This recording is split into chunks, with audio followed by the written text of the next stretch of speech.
Okay, so here is the supplemental spool pin that came with this machine. I'm going to attach it, and just to let you know, these instructions are actually on page 14 of this particular manual, and I've already gone through all the previous pages, so I'm happy I've done this, because otherwise I'm not sure I would ever really use this. And it looks a little bit tilted here, and it is, and it also is showing this way in the picture that's in the manual. So again, it's just really helpful to be looking at that manual and saying, yep, this is right, it's installed correctly, that's how it looks. Okay, so now I take my thread from here and I'm going to put it around the tension disc just like before.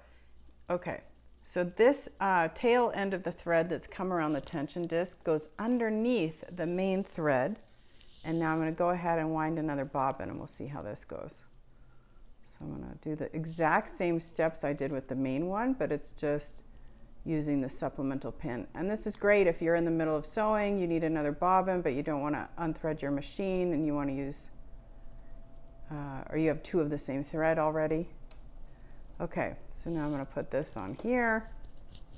I'm going to hold this thread, push the bobbin. I'm just going to press a little bit just to wind it a few times. Yep, that's good. And now I'm going to cut, again, not right at the end, but right there. And now we'll wind another bobbin.